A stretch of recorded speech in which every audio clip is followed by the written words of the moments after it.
Então, pessoal, vamos lá para mais uma correção. Agora, com a questão de 2011, que fala o seguinte. A relação da resistência elétrica com as dimensões do condutor foi estudada por um grupo de cientistas por meio de vários experimentos de eletricidade. Eles verificaram que existe proporcionalidade entre a resistência, que eles estão chamando de R, e o comprimento, dada a mesma seção transversal, que ele está chamando de A resistência R e a área da seção transversal A, dado o mesmo comprimento, que ele está chamando de L, e o comprimento e a área da seção transversal A, dada a mesma resistência R.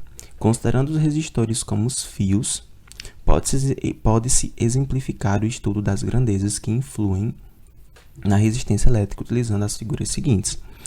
As figuras mostram que as proporcionalidades existentes entre resistência e comprimento, resistência e área da seção transversal e entre comprimento e área da seção transversal são respectivamente. Vamos lá, pessoal. Então, a questãozinha aqui, basicamente, de análise de imagem, não é isso? E a gente aí está buscando qual que seria a proporcionalidade entre essas grandezas.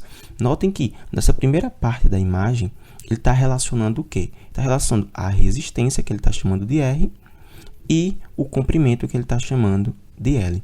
Vamos analisar a seguinte situação. Nesse primeiro caso, a resistência está valendo R, correto?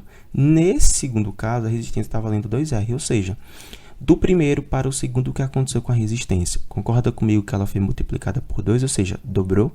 Agora, vamos olhar aqui para o nosso comprimento. Comprimento na primeira situação, ou seja, quando a resistência era R, o comprimento era L.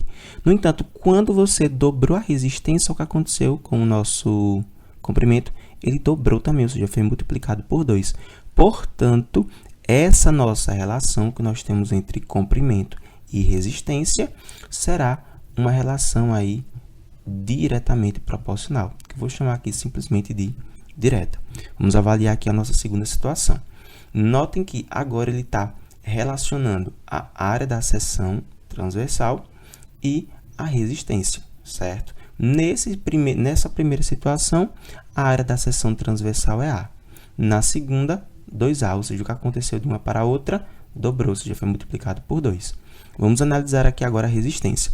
Quando a área era A resistência era R. No entanto, quando você dobrou a área, olha o que aconteceu com a resistência, ela caiu pela metade, ou seja, ela foi dividida.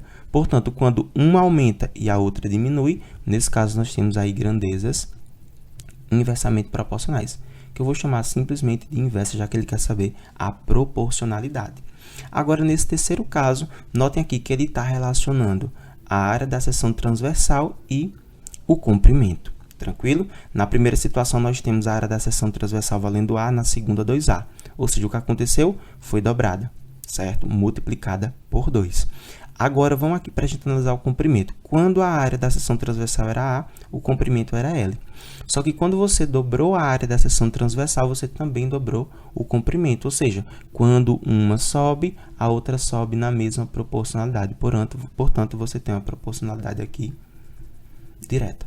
Ou seja, são grandezas diretamente proporcionais. Portanto, aqui a nossa resposta é direta, inversa, direta, que você encontra na letra C. Beleza? Questãozinha muito tranquila, muito fácil, mais de observação de imagem do que de qualquer outra coisa. Então, caso você tenha ficado com dúvida, é só você me procurar aí, né? Enfim, de qualquer modo. Então, é isso. Até a próxima aula. Tchau, tchau.